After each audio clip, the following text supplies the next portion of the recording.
Thanks for being here. Subscribe to Cheating Stories Best, so you don't miss new stories. Now we'll listen to a story about a guy who pretended to be a fool but in fact showed a completely different side of himself. Dorian stood in the long check-in line at the airport looking at the beautiful profile of his charming wife, Salam. She was one of those rare people whose profile was even more beautiful than the front view. He not only loved her, he adored her. He had looked for her for a long time, but she was worth every second of waiting. He couldn't help but smile at the sight of her boyish hairstyle, cute button nose, and chiseled lips. "What's so funny, D?" Salam asked him with a soft smile without turning her head. "It's okay, Sal. You're just amazing," he said proudly, looking at her long muscular legs, which were beautifully emphasized by her yoga pants. Their relationship had its ups and downs. Dorian was a difficult person. He was a man of principles. Not many people could live up to his high moral standards. Salam was the only such woman. She was a complicated person herself, an uncompromising vegan, a minimalist, an environmental fanatic, and a shelter volunteer. It would be fair to say that if they had not met each other, they would probably have remained single for a very long time. They were introduced 2 years ago by a mutual friend, Betty. Salam and Betty had worked in the legal department of a large advertising agency for the past 10 years. Betty first dated Dorian. The spark between them ignited instantly. But their opposing worldviews and Dorian's complete unwillingness to compromise made the continuation of their relationship almost impossible. However, they ultimately remained good friends. It wasn't difficult for Betty to introduce him to her best friend, Salam. They weren't a perfect couple. Dorian was just a vegetarian, not a vegan. He belonged to the right camp and she belonged to the left. He loved dogs and she loved cats. His Belgian shepherd didn't like her ginger cat. He preferred to spend time alone, while she preferred communication, parties, and gatherings. However, the commonality between them overcame their differences and love blossomed in the blink of an eye. 10 months after their first date, they got married. In 2 weeks, they would celebrate their first wedding anniversary. Salam stopped using birth control a month ago. They were ready to have children. Dorian worked as a department manager for a large security company, a job given to him by one of his former army commanders. His service was shrouded in secrecy. Whatever he did for his country, he did it very well. He left the service at 27 after suffering too many losses. Despite this, his commanders and contacts were happy to help ease his transition to civilian life. However, he was occasionally called up for active reserve duty. This usually happened 3 or 4 times a year unexpectedly, but not for long. Luckily for him, it usually only lasted a few days. His friends and family knew not to ask any questions. Salam's upcoming trip was related to her work and was a very joyful event. Once a year, her company vacationed for 4 days and 3 nights at an all-inclusive resort. Employees and spouses, in addition to 24-hour free alcohol, there were day and night parties with DJs, stand-up shows, small island tours, and special attractions. The company's management spared no expense. Dorian smiled adoringly at Salam when his phone rang. His smile disappeared when he noticed the ID number on the screen. "Do not answer," Salam screamed hysterically. He scrunched his face in agony and shook his head but pressed the phone to his ear. Yes, I understand. I'm already on the road," he said into the phone.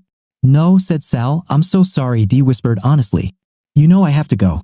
But hey, have fun for both of us, okay?" Sal nodded, clearly depressed. He kissed her quickly, turned, and left the terminal. Sal followed him with a longing gaze. When she felt a gentle hand on her shoulder, it was Betty. "You and I will have the best time of our lives," she promised her best friend.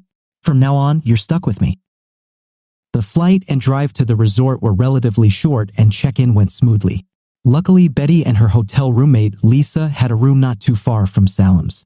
Salam's breath caught when she saw the breathtaking deep blue bay perfectly visible from the balcony of her room. The resort's rooms were scattered in rows on the hillside that sloped down to the beach. This is where all the restaurants, bars, clubs, and sports facilities were located. Fortunately for Betty and Salam, their row was not located high on the hill. Otherwise, the climb back up the stairs could be tedious. After a quick shower and change of clothes, Salam met up with her friends and they went down to the dining room to have lunch. Then they headed to the bar. They were very excited and in high spirits when they returned to Betty and Lisa's room. Oscar and Ben, the young copywriters who lived in the next room, entered uninvited with mischievous smiles. Oscar pulled out a huge joint and asked if they wanted to celebrate. The girls giggled and nodded in delight. "Where did you get this from?" Betty asked in surprise. "The employee who brought us our luggage asked if we needed anything else," Oscar replied smugly. "This is the mood for the whole time here." Ben set the mobile speaker on the coffee table and set up his phone's Bluetooth while Oscar lit a joint. He took a deep breath and then passed it to Salim. Melodious techno began to emanate from the speaker as Salim exhaled. A pleasant dizziness overtook her almost immediately. A forbidden thought occurred to her. If Dorian were here with me, I would not be sitting in this room with my friends, enjoying the beautiful grass. Dorian drew the line at alcohol and was quite strict about it. He hated feeling like he was out of control. I wish he would relax a little, Salim thought. She passed the joint to Betty, nodding approvingly that it was good stuff. Soon, they were all chatting uncontrollably, giggling and laughing. Well, almost everyone. While most people become talkative after smoking, Salim tended to withdraw into herself. Adding alcohol to the mix only made her quieter and more withdrawn. She sank into a chair with her eyes half closed, slowly shaking her head and shoulders, enjoying the music and the pleasant massage sensation that ran through her entire body. Ben went to his room and returned with bottles of vodka, lemon juice, and disposable cups that he had bought earlier at duty-free. Betty made sure Salim got her drink in a glass. Salim didn't accept any plastic. After toasting, they began to slowly dance to the soothing music in the room. Their holiday started off right. Later that evening, a group of 5 people sat around a communal table for dinner. Salim and Oscar were engrossed in each other and couldn't stop exchanging flirtatious glances and smiles. When this continued at the bar, Betty felt like they had lost interest in the rest of the group. Salim was in her room getting ready for the beach party when Betty suddenly walked in. "Care to tell me exactly what's going on between you two?" Betty asked without beating around the bush. "Nothing, actually," Salim answered with some embarrassment. "It's just nice to get a little attention from men for a change. No one dares even look at me when Dorian is around. He scares the hell out of them just by existing." "Nothing?" Betty asked skeptically. "I don't mean to sound nasty," Salim said, "but I'm kind of glad Dorian isn't here. He's so tense all the time, even when he's pretending to be cool, and it stresses me out. It's nice to feel free for a change and have a little fun. If he were here, I wouldn't be able to hang out with you guys in your room, and I certainly wouldn't smoke or drink more than a glass of wine. He's always so serious and cautious that it's boring. For example, when we sit in a restaurant, he always sits with his back to the wall and nonstop scans the front and back entrances. He thinks I don't notice, but even when he's supposedly talking to me, he constantly looks at other customers and even pedestrians outside the restaurant. Well, today, Oscar gives me all his attention. Oscar is not playing the eternal game of agents and spies." "It's not really a game," Betty said sternly. "It's not just that Dorian is used to behaving this way, there is a danger that someone might be following him."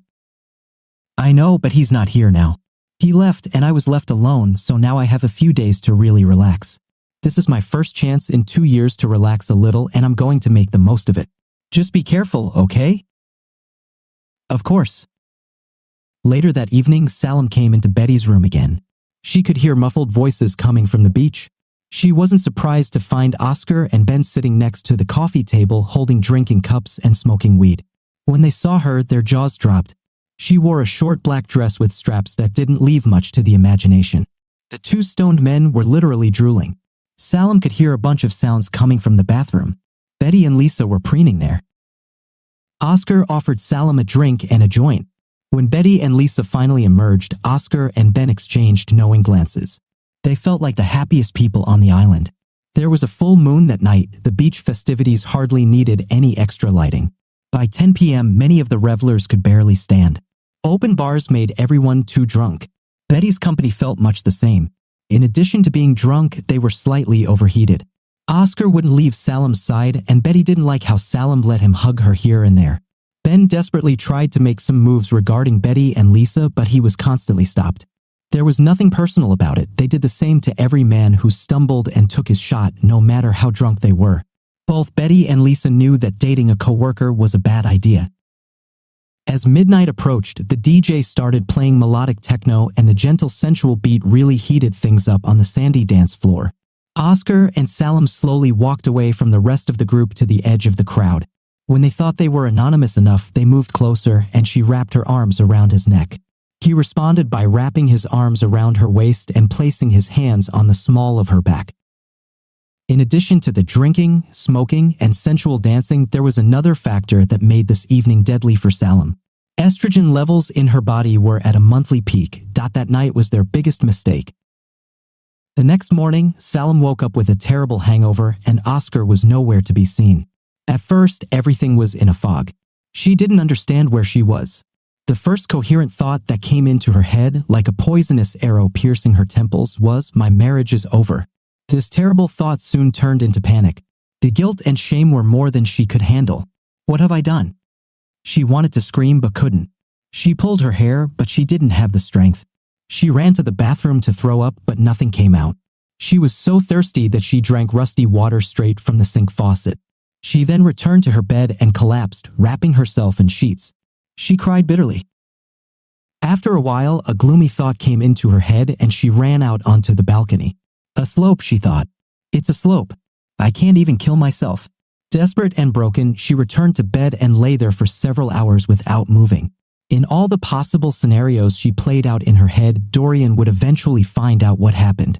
The only option was to confess everything, but he probably wouldn't forgive her. Even if he forgives, their relationship will never be the same. Dorian won't trust her anymore, and rightfully so. She didn't trust herself. She honestly asked herself whether she could forgive Dorian's betrayal under similar circumstances, and the answer was no. At breakfast, Oscar and Ben learned that they were no longer welcome at the girls' table. They were very disappointed but did not make a scene. That same day, Betty and Lisa rented a car and drove to the other side of the island to see a landmark called Pink Beach. They discussed whether to invite Salam but decided not to. She didn't show up for breakfast and lunch, so they assumed she needed time alone. On the way there, they picked up two young Italian fellow travelers. Pink Beach was in a secluded area, about a half-hour's walk from the nearest parking lot. The effort was worth it. The pink sand was not only pleasant to look at but also incredibly soft. On the way back, they stopped at a vegan restaurant and ordered takeout for Salam. They also managed to get her a couple of pills for the morning. At first, Salam wouldn't open the door for them, but after Lisa nearly broke down the door, Salam relented and let them in.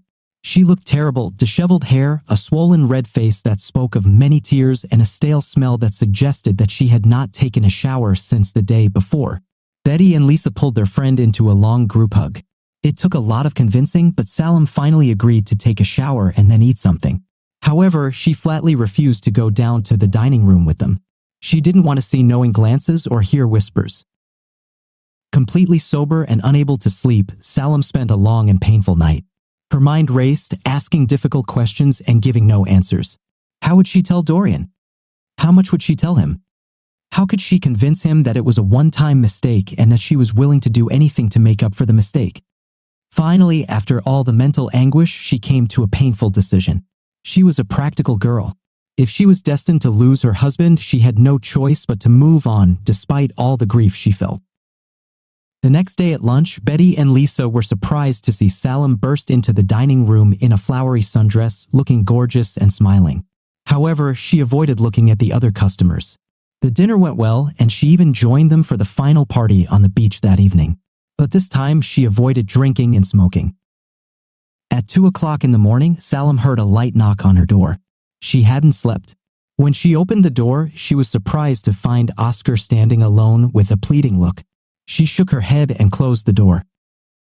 The next day, Betty, Salam, and Lisa stood quietly in line to check in at the terminal for their flight home. Oscar and Ben, standing behind them, couldn't stop chatting and seemed very happy. At some point, Betty couldn't take it anymore, so she turned around, gave Oscar a sharp look, and said, "You look very content for a man whose days are numbered. You must disappear as soon as the plane lands. Dorian will take his time until he tortures you to death with his connections. He might even confess to the murder and still go free." Then she turned to Ben.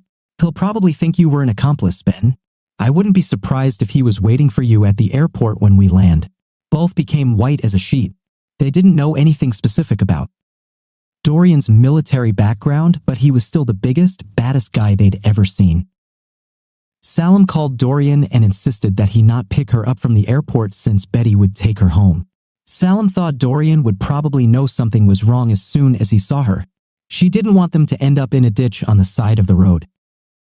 Dorian was preparing dinner in the kitchen when Salim entered the house. He dropped everything and ran to hug her and kiss her. He knew something was wrong when she avoided his lips and offered her cheek instead. An hour later, they ate dinner in complete silence. The tension in the air was unbearable. "I have bad news," Salim finally said, her voice trembling. Dorian said nothing as Salim tearfully recounted the entire sequence of events. She didn't hide anything. She repeated and emphasized that this was an isolated incident, a combination of alcohol, smoking, a special day in her menstrual cycle, and that she would do anything to earn his forgiveness and a second chance. She was practically begging. When she had nothing more to say, Dorian stood up and asked gloomily, "You said that Betty and Lisa drank and smoked with you. Did any of them end up in bed with a coworker?" No, but he didn't let her finish her sentence. He rushed into the bedroom and began packing his gym bag. "No," Salim shouted behind him, "it's me who has to leave." "Shut up," he hissed. Once he finished packing, he headed to the front door, only to find Salim standing there, blocking his way. "No," she begged, "please, please stay." He placed his large hand on her shoulder and easily moved her to the side. He was about to open the door when she clung to his hand with all her might and whined. Her tears and pain reached him and he froze. Salim dropped her hand when she saw his broad shoulders shake. She raised her hand and almost touched his shoulder but was afraid. So she simply held her hand over his trembling body. She wanted so badly to hug him tightly and never let him go, but she knew that wouldn't help. She knew that if he ever decided to come back to her, it had to be because he wanted it and not just because of an instinctive reaction to the sound of his wife's pain. He lingered but eventually left. Dorian was heading to the motel when he suddenly changed his mind and turned around. He needed to hear another side of Salim's story from someone he could trust. He also didn't want to be alone. A cup of coffee was already waiting for him when Betty led him into her apartment. She confirmed all the details from Salim's story and added a few of her own, including Salim turning down Oscar last night. She told him that Salim had not stopped crying for 2 days and that at one point she even feared for Salim's safety. She also begged him not to pursue Oscar because he wasn't worth the effort and said she doubted he would even show up for work on Monday. Dorian sat gloomy for a long hour, silently staring at the floor. Finally, he stood up, went to the guest room, and locked the door behind him. Betty didn't think now was the right time to ask him to forgive or move on. He needed time to digest what he heard. At noon the next day, Dorian had not yet left the room and did not answer her knock. Betty placed the tray of food by the door and told him she was going to check on Salim. Salim was in worse shape than she had been 2 days ago. It took Betty a long time to convince her to eat and drink something. Luckily, she was too weak and apathetic to resist. As Betty dragged her into the bathroom, closing the bathroom door behind her, Betty collapsed on the floor and burst into tears. The two people she loved the most were in a terrible situation and there was really nothing she could do to help them. Dorian had not yet left the guest room when Betty returned from work the next day. She decided to prepare a dinner that included all of his favorite vegetarian dishes in addition to a special baked salmon. She smiled to herself with pleasure as she heard his bedroom door open and then the bathroom door close. He looked almost normal as he sat down at the dinner table. He even smiled and talked more than usual. After dinner, they sat in the living room with a bottle of wine. "What are you going to do?" asked Betty. "I'll get a divorce," he said. "Isn't this too hasty?" "At the first opportunity that she had, she cheated on me. If you hadn't gotten those pills for her, she might now be pregnant with someone else's child. She made a terrible mistake, but she's only human. She won't repeat this mistake again." Damn it, he will definitely repeat it. Once a cheater, always a cheater. Do you really believe this cliché? Yes, definitely. She will never drink or smoke without you. I doubt she'll go anywhere without you other than work. It doesn't have to happen again under the same circumstances, it just has to be the right situation. Betty tilted her head and looked at him questioningly, but he simply looked at her meaningfully and smiled. "Everyone deserves a second chance," she said. "Not a third, but just a second. Salim deserves another chance. I'll throw her to the wolves myself if she slips up again. I've known her for 10 years, she is a good person, and she loves you very much. Even good people deceive and do bad things, they don't deserve special treatment. I really think you're wrong about this, not just about all of us humans, but especially about Salim. We can all make critical mistakes when circumstances go right or wrong, I guess. Why didn't you and Lisa make a mistake? You're not even married. Well, not being married, we couldn't make that particular mistake. We certainly had fun though, but not with your colleagues. And I'm willing to bet you use protection. Always bet on Betty. You won't miss, she said mischievously. I'll tell you what, she said after a pause, give her one more chance, at least for a week. If after this week you decide you can't continue, I'll understand, but at least try, for both of you as well as for me. I love you both so much I will agree to do everything to keep you two together. What, anything? I have an idea, but I don't think you'll like it. Do you want to bet? Salim stood in the kitchen, chopping vegetables for dinner. Betty had already told her that Dorian had decided to give her another chance and would return home that same evening. Hearing the front door open, she turned around cautiously. At first, Dorian stood at the entrance, looking tense, but as soon as he smiled at her, she dropped everything, ran up to him, jumped on him, wrapped her legs around his waist, and covered his entire face with kisses. He tried to avoid it, the way one avoids being licked by a loving puppy. He simply patted her on the back affectionately. The dinner was pleasant, and Salim did not feel any displeasure from it. For the first time in a week, she felt happy and hopeful. That night in bed, he politely rejected her advances. It's too early for me, he explained, and she understood. She didn't fool herself into thinking that in a moment everything would return to normal. She had all the patience in the world because she had hope. In the days that followed, they went out to dinner and shopping, cuddled on the couch in front of the TV every night, and even kissed lightly. Everything looked promising. However, on Friday night, Dorian dropped the bomb. They were sitting huddled together on the sofa in front of the TV when Dorian suddenly said, "I have bad news." Salim flinched and then looked at him wearily. "When Betty convinced me to give you another chance," he said in a cold voice without taking his eyes off the TV screen, "it was on the condition that you would feel my pain." Salim tilted her head to the side in confusion. "The only way for us to move on is if I get even." "I'm sorry, what?" Salim stuttered. "I'm going to spend the weekend with Betty. If you can come to terms with this, then when I get back, maybe we can really start over. She would never dare to hurt me like that. She won't dare. That was my only condition, and she already agreed. I'll leave tomorrow evening and return Sunday evening, and then we can continue." "No, please, don't. This is madness. She's my best friend. Please don't do this to me." Dorian stood up and went into the master bedroom, leaving Salim sobbing on the couch. She eventually managed to fall asleep, thinking it was just a cruel experiment. "They just want to test me," she told herself. "This is just some kind of vile revenge. Nothing will actually happen between them." The next evening, Salim stood in her bedroom and watched her husband pack his gym bag. "No need," she whispered one last time before he left the house. She ran to the living room window and watched him get into the car and drive away. Part of her still believed it was just a cruel joke. When she saw him drive away, she took the keys and ran to her car. Dorian had just entered the lobby of Betty's house when Salim pulled up. She parked next to the sidewalk in front of the building and looked up at the windows of Betty's apartment. She saw the dim light in the living room become brighter. She saw shadows of figures flickering on the walls. About 20 minutes later, the lights in the living room went out and the lights came on in Betty's bedroom. Another minute and the whole apartment was plunged into complete darkness. Salim thought she saw the curtains in the dark bedroom move, but she couldn't be sure. No one heard Salim's painful scream. She returned home in agony, tears streaming down her face. At first, she tried to convince herself that this was the price she had to pay for her infidelity and tried to think about something else to just pass the time. It was to no avail. Her thoughts returned to her husband and her best friend. She imagined them pleasuring each other in bed, Betty's screams of ecstasy. She imagined her husband's adoring face as he looked into Betty's face, smiling contentedly at him. At some point, her self-torture turned into pure madness. She even thought about taking one of the guns in Dorian's safe and shooting them both in the head, but she knew that he had taken the key to the safe with him. He always did this. "Yes, I screwed up big time," she said out loud, her voice laced with disgust, "but not with my best friend, who also happens to be an A." She called Dorian on his mobile, but he didn't answer. She then called Betty, but all calls went to voicemail. She even called Lisa, but received no answer. Salim was too out of sorts to realize how late the night was.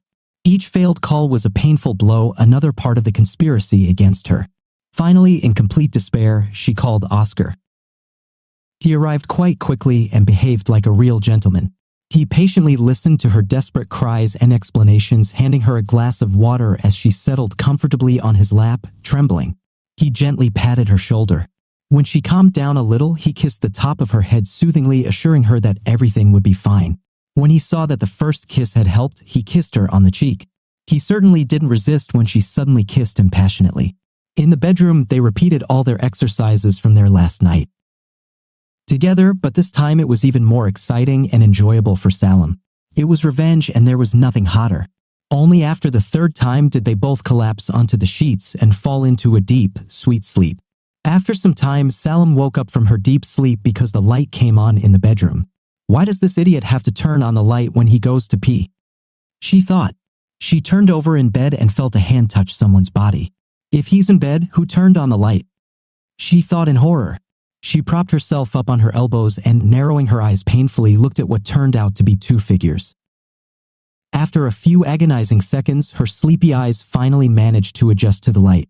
She saw Dorian and Betty standing at the foot of the bed, looking at her body. Betty looked furious.